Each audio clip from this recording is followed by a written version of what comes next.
Hariom. These Holi scriptures जो महाकाव्य हैं, महाभारत और रामायण, इनके पात्रों से हम कुछ सीख सकें तो अच्छा होगा। इट्स नॉट गुड टू जज and criticize, they had the roles and responsibilities and all were of a different level people. So रामम बिना का गति,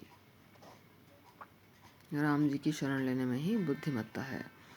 राम जी मिलेंगे कहाँ? रामायण में।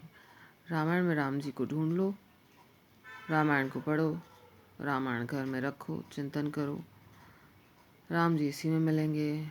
रामस्य अयनम रामायणम, और रामायण का दूसरा अर्थ जिसके द्वारा राम जी की प्राप्ति हो जाए, उस ग्रंथ का, उस साधन का नाम है रामायण। अर्थात उसका अनुसंधान करो, इसे पढ़ो, राम जी मिल जाएंगे, ठाकुर प्राप्त हो जाएंगे। भगवान की प्राप्ति करा लेने वाला ग्रंथ रामायण का एक अर्थ यह भी है कि जो सीता जी का चरित्र है उसका नाम रामायण है। आप कहोगे रामायण वर्ड में, नेम में, टाइटल में सीता शब्द तो आया ही नहीं, रामायण सीधे सीधे राम जी का नाम आ रहा है। और आप कह रहे हैं कि सीता जी का चरित्र, यही सब रहस्य है। This is the mystery. नाम तो इसका रामायण है, लेकिन महर्षि वाल्मीकि कहते हैं कि सीताया चरितम महत, ये सीता जी का महान चरित्र है। अब श्रोता कह सकता है अभी तक तो राम जी की चर्चा हो रही थी, राम जी का चरित्र है, लेकिन प्रधानता किसकी है? सीता जी के चरित्र की। The narrator will say, Sita ji के चरित्र की प्रधानता है। प्रधानता से ही व्यपदेश होता है।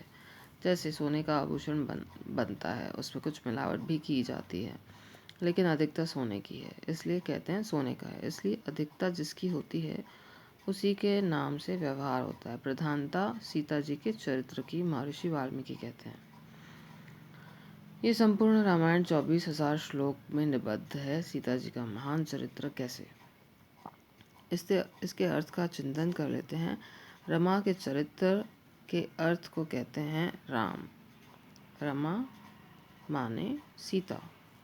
इसे रमापति रामचंद्र की जय। रामाया चरितम रामम, रमा के चरित्र को राम कहते हैं। ये व्याकरण ग्रामर के नियम से, शब्द विज्ञान के तहत रमाया चरितम रामम। सीता जी के चरित्र का जो घर है वो है राम। रामस्य अयनम रामायण, सीताया चरितम महानतम।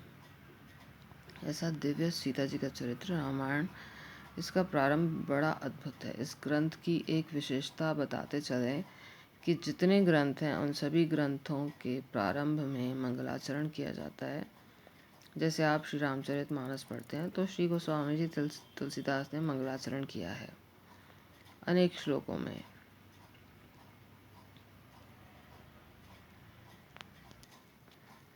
वेद हो, भागवत हो, सभी बुक्स के स्टार्टिंग में मंगलाचरण होता है।